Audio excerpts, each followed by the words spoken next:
On this episode, we will talk about low testosterone levels and insulin resistance and the gastric sleeve. We'll also talk about how long does it take to lose the weight with a gastric sleeve, and we'll talk about the risk of blood clots.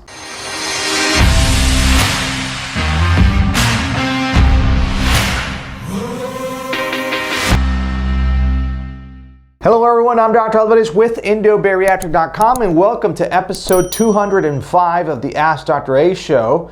Thanks so much for joining us, and if you have any questions regarding gastric sleeve surgery, weight loss surgery in general, weight loss in general, send me your questions. I'll be more than happy to help you out here. That's what the show's about. And the way to do so is using the hashtag AskDrA throughout social media. That way we're able to grab those questions and add them here to the queue, and I'll be more than happy to answer them for you. And also, if you're interested on these topics, be sure to subscribe to our channel, because that way you won't miss any of our content that we have scheduled up ahead. All right, let's get into the show. All right, so the first question, precisely the question was, I have low testosterone levels and I have insulin resistance. Does this disqualify me for a gastric sleeve surgery? The answer is, on the contrary.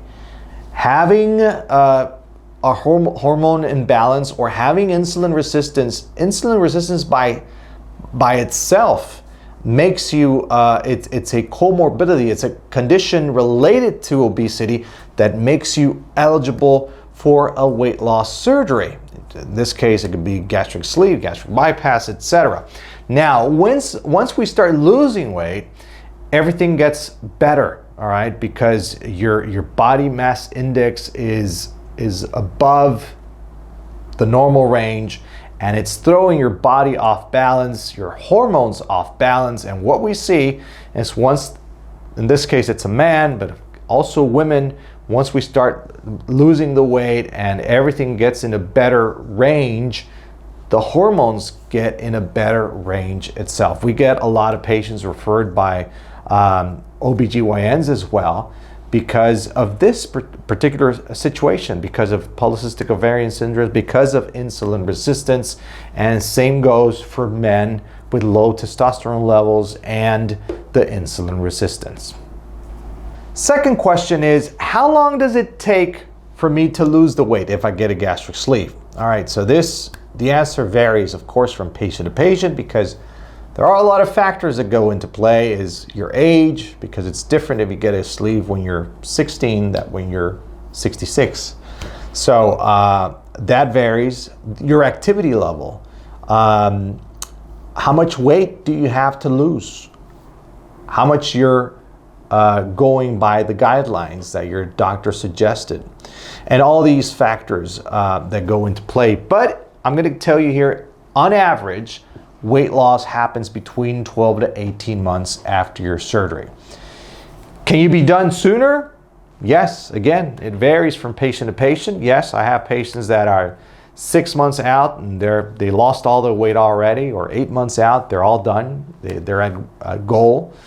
Can it take longer? Yes, it could also take longer. It could be 24 months and you're still working on that weight and it's still coming off. Yes, especially higher BMI patients. So this will vary from patient to patient, but normally on average 12 to 18 months you'll have most of the weight gone. All right, the third question is blood clots.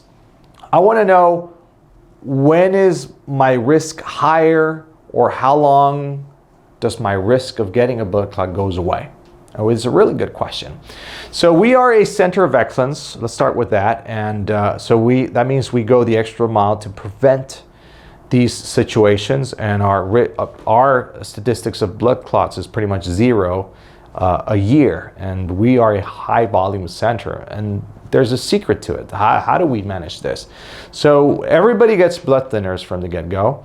And even though it's a 25-30 minute surgery, which helps a lot because you're not in one single position for long hours, like for example plastic surgery, it takes hours for them to do the procedure. Here it's 25-30 minutes, and then we switch you over to recovery and then back to your room, and you're getting up to the restroom 2 or 3 hours after surgery on your own.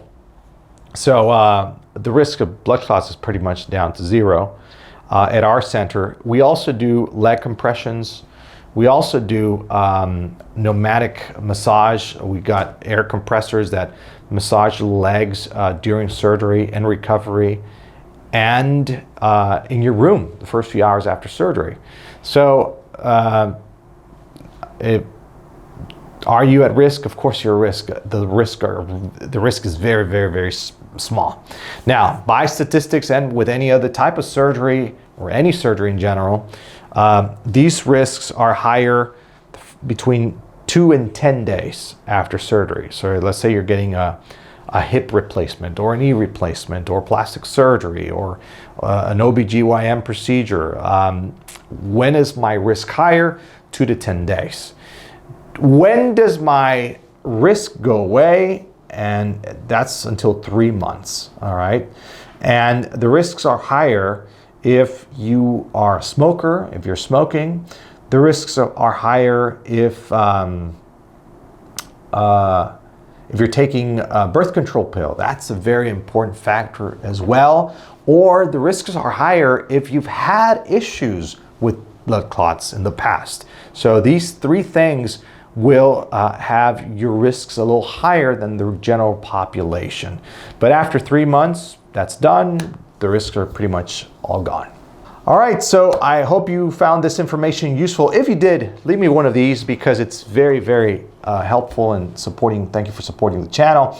Don't forget to subscribe because you don't want to miss any of our future episodes and content I know you'll find interesting. I'm Dr. Alvarez with Endobariatric.com, where we are changing lives one sleeve at a time. Take care and God bless.